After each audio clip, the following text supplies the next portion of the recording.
Hello મિત્રો, કેમ છો? મજામાં? તો બધા મજામાં જશો. તો આજે આપણે બનાવવાના છીએ સાબુદાણાની ખીચડી. જો તમારી ખીચડી સારી ના બનતી હોય, તમને સાબુદાણાની ખીચડી ના આવડતી હોય, તમારે સાબુદાણાની ખીચડી ચીકણી થતી હોય કે ચીપકેલી બનતી હોય, તો જે હું આજે બતાવવાની છું ને એ તમે જરૂરથી ટ્રાય કરજો. તમારી સાબુદાણાની ખીચડી કદી ચીપકેલી કે કદી ચીકણી નહીં થાય. તમારા સાબુદાણાની ખીચડી એકદમ છૂટી છૂટી બનશે અને તમારા સાબુદાણા જે પલાળો છો ને એ પણ એકદમ એક એક દાણો છૂટો છૂટો બનશે. તો તેના માટે જો મેં અહીંયા સાબુદાણા લીધા છે ખીચડી બનાવવા માટે. તો સાબુદાણાને પહેલાં આ રીતે આપણે ધોઈ નાખવાના છે અને સાબુદાણાનો બધો જ ડાશ આપણે કાઢી નાખવાનો છે. તો સાબુદાણાને અહીંયા આપણે 2-3 પાણીથી ચોખ્ખા ધોઈ નાખીશું સાબુદાણાને, જેથી સાબુદાણામાં રહેલો બધો ડાર્ચ નીકળી જાય. રેસિપી જોતાં પહેલાં મારી રિક્વેસ્ટ છે કે જો તમને આ વિડીયો સારો લાગે અને રેસિપી સારી લાગે તો મારી યુટ્યુબ ચેનલને લાઈક, સબસ્ક્રાઈબ અને શેર જરૂરથી કરજો અને કમેન્ટ કરીને મને કહેજો કે તમને આ રેસિપી કેવી લાગી અને સબસ્ક્રાઈબ તો જરૂરથી કરજો. તો જુઓ, અહીંયા સાબુદાણાને મેં 2-3 પાણીથી ધોઈ નાખ્યા છે. તો હવે આપણે સાબુદાણાને પલાળીને મૂકીશું 2-3 કલાક માટે. તો જો અહીંયા સાબુદાણા પલાળતી વખત ખાસ ધ્યાન રાખવાનું છે. આમાં ખાસ તમે ધ્યાન રાખશો ને તો તમારા સાબુદાણા કદી ચીકણા કે ચીપકેલા નહીં બને. તમારા સાબુદાણા એકદમ છૂટા છૂટા તૈયાર થશે. તમારે આમાં એ વાતનું ધ્યાન રાખવાનું છે પલાળતી વખત કે સાબુદાણા ડૂબે ને તેટલું જ પાણી અંદર એડ કરવાનું છે. સાબુદાણાના ઉપર સુધી પાણી નથી ભરી દેવાનું. જો સાબુદાણાની ઉપર સુધી તમે પાણી ભરશો ને તો સાબુદાણા તમારા ચીકણા થઈ જશે અને ચીપકેલા થઈ જશે. તે માટે પલાળતી વખત એટલું ધ્યાન રાખવાનું કે સાબુદાણા ડૂબે ને તેટલું જ તમારે પાણી એડ કરવાનું છે. તો જ તમારા સાબુદાણા, જુઓ આ એક એક દાણો સાબુદાણાનો તમને દેખાય છે ને, એક એક દાણો છૂટો પડ્યો છે સાબુદાણાનો. સહેજ પણ ચીપકેલા કે ચીકણા સાબુદાણા નથી પલળ્યા, તમે જોઈ શકો છો. તો તમારે પલાળતી વખત આ વસ્તુનું ખાસ ધ્યાન રાખવાનું છે. સાબુદાણા પલાળતી વખત કે સાબુદાણા ડૂબે તેટલું જ આપણે પાણી અંદર એડ કરવાનું છે. પછી તેને 2-3 કલાક માટે આપણે ઢાંકીને મૂકી દઈશું એટલે સરસ સાબુદાણા ફૂલી જશે. તો હવે સાબુદાણા આપણા પલળી ગયા છે. તો હવે આપણે સાબુદાણાની ખીચડી બનાવવાનું ચાલુ કરીએ. તો ગેસ ચાલુ કરી દઈશું અને કઢાઈમાં આપણે તેલ એડ કરીશું. હવે તેલને આપણે ગરમ થવા દઈશું. પછી તેલ સહેજ ગરમ થાય એટલે એમાં જીરું એડ કરીશું. હવે જીરુંને આપણે સતળાવા દેવાનું છે. જો તમે આ રીતે સાબુદાણાની ખીચડી બનાવશો ને તો તમારી ખીચડી કદી ખરાબ નહીં બને કે કદી ચીકણી નહીં થાય, કદી ચીપકેલી નહીં થાય. તમારી સાબુદાણાની ખીચડી એકદમ છૂટી છૂટી અને સરસ બનશે. પણ જ્યારે પણ તમે સાબુદાણાની ખીચડી બનાવો ત્યારે તેલ થોડું વધારે લેવાનું, જેથી સાબુદાણાની ખીચડીનો ટેસ્ટ પણ સરસ આવશે અને લાગશે પણ સરસ.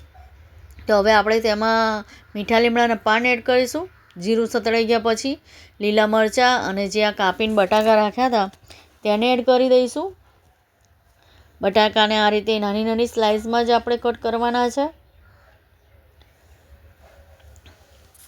હવે આપણે સિંગ એડ કરીશું કાચી.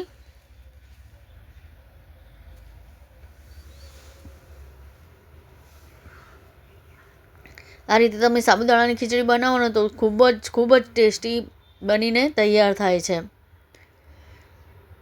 તમારે જો ફરાળી ખાતા હોય તો તમે ખાલી લીલા મરચાં નાખીને તમે ખીચડીને બનાવી શકો છો. હું અહીંયા મસાલા ખીચડી બનાવું છું અત્યારે, એટલે હું આમાં બધું જ નાખવાની છું.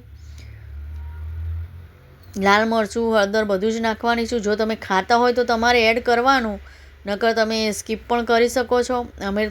અમારે તો ઉપવાસમાં લાલ મરચું અને હળદર ને એવું બધું ખાઈએ છીએ, એટલે હું તો સાબુદાણાની ખીચડીમાં નાખું જ છું અંદર.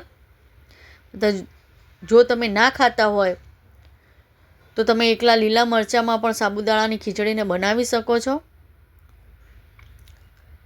તો હવે આપણે તેમાં કાપેલા ટામેટાં એડ કરી દઈશું અને પછી મિક્સ કરી નાખીશું. આ રીતે જો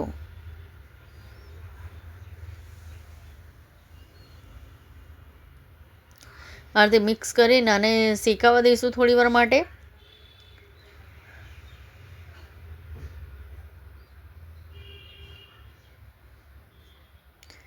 તમે જોઈ શકશો કે કેટલી સાબુદાણાની ખીચડી એકદમ છૂટી છૂટી તૈયાર થશે. હું તમને બતાવીશ કે કેટલી એકદમ દાણા છૂટા છૂટા સાબુદાણાના થયા છે. એવી સાબુદાણાની ખીચડી અહીંયા તૈયાર થશે. તો અહીંયા આપણે હળદર પાવડર એડ કરીશું, પછી લાલ મરચું પાવડર એડ કરીશું,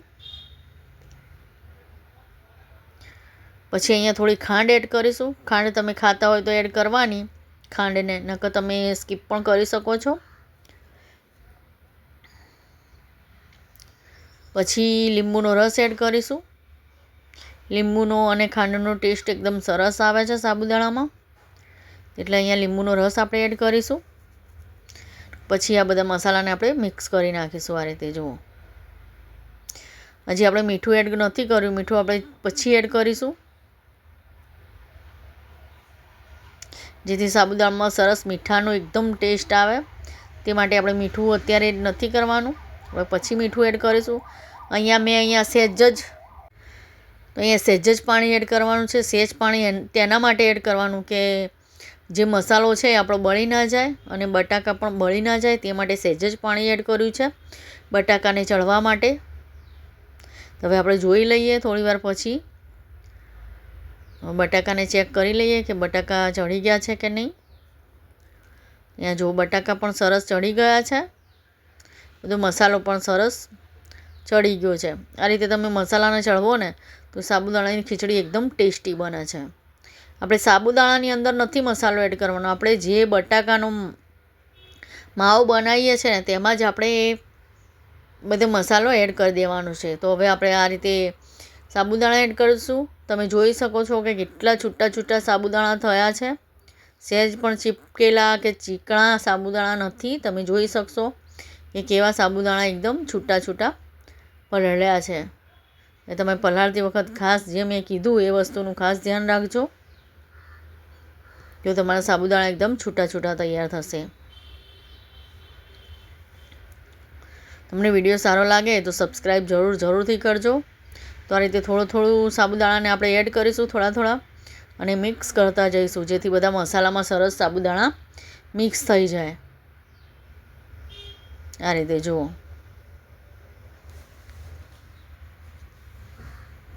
આ રીતે આપણે મિક્સ કરતું રહેવાનું છે. સાબુદાણા એડ કરતું જવાનું અને મિક્સ કરતું જવાનું, જેથી બધો મસાલો સાબુદાણામાં સરસ મિક્સ થઈ જાય. હવે સાબુદાણાને આપણે બરાબર શેકાવા દેવાના છે, આપણે શેકવાના છે ને આ રીતે મિક્સ કરતું જવાનું છે. સાબુદાણા એકદમ સરસ શેકાઈ ના જાય ત્યાં સુધી આને મિક્સ કરતું રહેવાનું છે. તમે જોઈ શકો છો એકદમ છૂટા છૂટા સાબુદાણાની ખીચડી કેવી તૈયાર થઈ છે. સહેજ પણ ચીકણી કે ચીપકેલી ખીચડી નથી બની. તમે જોઈ શકો છો કે છૂટી ખીચડી આપણી અહીંયા તૈયાર થઈ છે. હવે આપણે તેમાં મીઠું એડ કરી દઈશું સ્વાદ પ્રમાણે. મીઠું અત્યારે એડ કરવાથી શું સરસ અંદર મિક્સ થઈ જાય છે સાબુદાણામાં મીઠું. પછી મીઠું એડ કરીને આ રીતે આપણે મિક્સ કરી દેવાનું છે. આ રીતે જો, ગેસ એકદમ ધીમો જ રાખવાનો છે, જેથી સાબુદાણા નીચેથી ચોંટે નહીં. તે માટે ગેસને આપણે એકદમ ધીમો જ રાખીશું ને આ રીતે મિક્સ કરતા જઈશું, જેથી સાબુદાણાની ખીચડી સરસ છૂટી થશે અને ટેસ્ટમાં પણ સરસ લાગશે. તે માટે ગેસ ધીમો રાખીને આ રીતે આને મિક્સ કરતું જવાનું છે. એકદમ આપણે સાબુદાણા એડ કરીને ગેસને બંધ નથી કરી દેવાનો, મિક્સ કરીને અને થોડીવાર માટે સાબુદાણાને થવા દેવાના છે, એટલે જે સાબુદાણામાં કચાશ પડતો ટેસ્ટ આવે ને તેવો નહીં આવે. એટલે આને થોડીવાર માટે તમે શેકાવા જ દેજો સાબુદાણાને. એકદમ ધીમો ગેસ કરીને આ રીતે મિક્સ કરતા જ રહેજો. હવે આપણે કોથમીર એડ કરી દઈશું તેમાં, લીલા ધાણા, અને આ રીતે મિક્સ કરી દઈશું. જુઓ,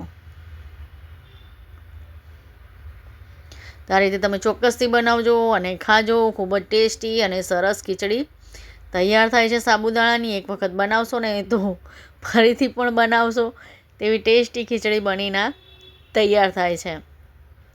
તો તૈયાર છે આપણી સાબુદાણાની મસાલા ખીચડી. તો બધાને મારા તરફથી જય મા લક્ષ્મી અને જય શ્રી કૃષ્ણ.